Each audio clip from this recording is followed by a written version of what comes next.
1913 میں اٹلی کے فلپو ڈی فلپی جب اسکردو آیا تو اس نے عاشورہ محرم کا جلوس دیکھا تھا۔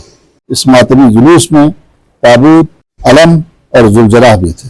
1252 ہجری میں اسکردو میں امام بارگاہ کلان تعمیر کی گئی اور یہ راجہ احمد شاہ کا دور تھا۔ 1235 ہجری میں کھرمان خاص میں امام بارگاہ قائم ہو گئی اور اسی دور میں شگر میں ملا اکبر کی رہائش گاہ پر وسیع پیمانے پر عزاداری کا سلسلہ شروع ہوا۔ السلام علیکم، آپ دیکھ رہے ہیں سیاچن ٹائمز اور میں ہوں محمد حسن حسرت۔ معزز ناظرین، گزشتہ پروگرام میں ہم نے دنیا کے مختلف علاقوں میں عزاداری سید الشہداء کی تاریخ پر مختصر گفتگو کی تھی۔ آج ہماری گفتگو کا محور بلتستان میں عزاداری کی تاریخ ہوگا۔ معزز ناظرین، تاریخی دستاویز نہ ہونے کے باعث یہ بتانا تو مشکل ہے کہ بلتستان میں سب سے پہلے مجالس عزا اور جلوس کی ابتدا کس مقام پر اور کس دور میں ہوئی۔ البتہ یہ اندازہ اپنی جگہ درست ہے کہ یہاں 14ویں صدی عیسوی میں ایرانی مبلغین کے ہاتھوں اشاعت اسلام کے ساتھ ہی غم حسین کو یاد کرنے اور شہداء کربلا کے تذکرے کا سلسلہ شروع ہوا تھا۔ ان مجالس میں ایرانی شعراء کے فارسی مرثیے و نوحے پڑھے جاتے تھے۔ شروع میں یہ مجالس حکمران خاندانوں کے محلات اور امیر طبقے کے گھروں تک محدود تھی۔ اسکردو میں مجالس عزا کا آغاز مقپن و راجاؤں کے دور میں خرپوچوں سے ہونے کی روایت چلی آ رہی ہے۔ کشمیر اور بلتستان میں میر سید علی ہمدانی کے ساتھ جو 700 افراد آئے تھے، ان میں سادات اور علماء کی بھی خاص تعداد موجود تھی۔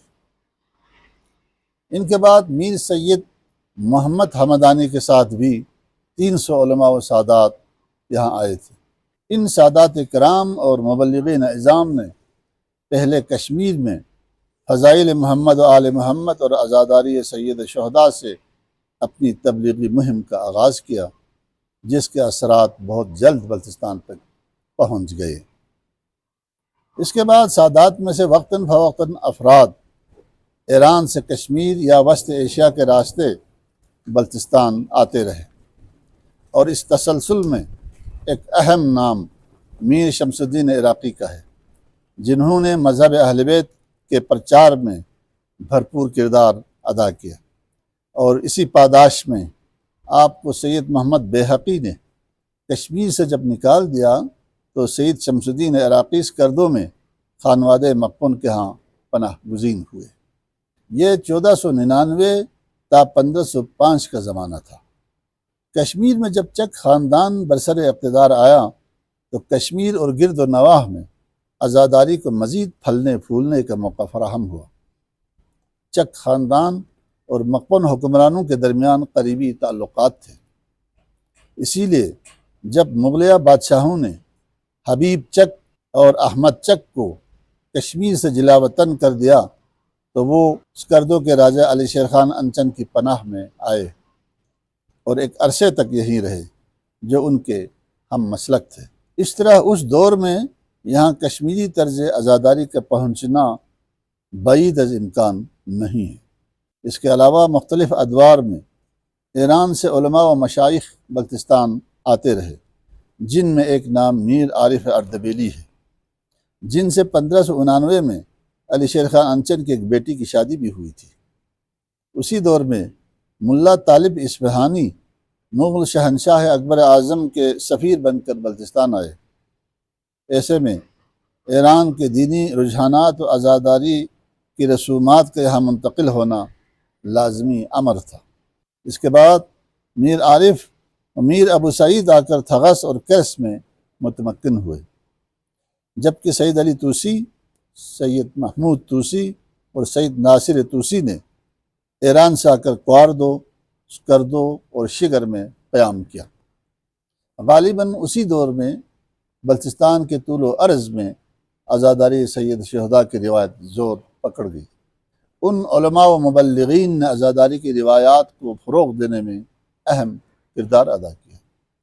عزاداری سید شہداء کو تقویت دینے میں میر عارف کی خدمات کے ضمن میں کہا جاتا ہے کہ تھغس تھلد کے مقام پر جو علم عباس اس وقت موجود ہے وہ میر عارف ایران سے اپنے ساتھ لے آئے تھے۔ میر مختار اخیار مقیم کرس اور میر یحییٰ مقیم شگر کی بھی عزاداری کے فروغ میں اہم کردار ہے۔ میر مختار اخیار کے دور میں 22 خانقاہیں تعمیر ہوئی جن میں جمعہ جماعت کے علاوہ عزاداری کی مجالس بھی برپا ہوتی تھی۔ کشمیر کی ایک عالم و فاضل شخصیت ملا عبدالعلی متوفی 1150 ہجری کے کئی فرزندوں نے بلتستان میں عزاداری کو فروغ دینے اور ترویج دینے میں اہم کردار ادا کیا۔ ان میں سے ایک فرزند ملا کاظم اور اس کا خاندان اسکردو میں آباد ہوا۔ ملا اکبر نے شگر میں سکونت اختیار کی اور ملا مہدی کھرمہ میں اقامت گزین ہوئی۔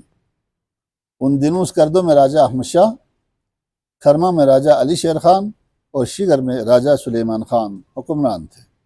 چنانچہ ملا کاظم، ملا مہدی اور ملا اکبر نے علی ترتیب اسکردو، کھرمہ اور شگر میں راجاؤں کی سرپرستی اور مدد سے عزاداری کو تقویت دی۔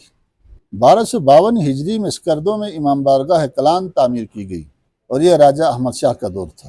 1235 ہجری میں کھرمہ خاص میں امام بارگاہ قائم ہو گئی اور اسی دور میں شگر میں ملا اکبر کی رہائش گاہ پر وسیع پیمانے پر عزاداری کا سلسلہ شروع ہوا۔ 12ویں صدی ہجری کی چھٹی دہائی میں کشمیر میں مذہبی فسادات کے بعد ملا مہدی نے ہجرت کر کے بلتستان میں کھرمنگ کو اپنا مستقل بنا لیا۔ آپ نے راجہ کھرمنگ کے تعاون سے وہاں نہ صرف محرم کی مجالس کو فروغ دیا بلکہ تاریخ شیعان کشمیر کے مطابق ملا مہدی نے کھرمنگ میں برج اسد کے ابتدائی 10 دنوں میں مجالس حسینی منعقد کرائی جو اب بلتستان بھر میں مجالس اسد کے نام سے جاری و ساری ہے۔ محترم ناظرین، دوسری طرف گنبد اسکردو جو مقامی آبادی کا قدیم ترین علاقہ اور گرد و نواح کے دیہاتوں کے لیے ایک مرکزی حیثیت کا حامل ہے، یہاں 1130 ہجری میں ایک عظیم خانقاہ تعمیر ہوئی۔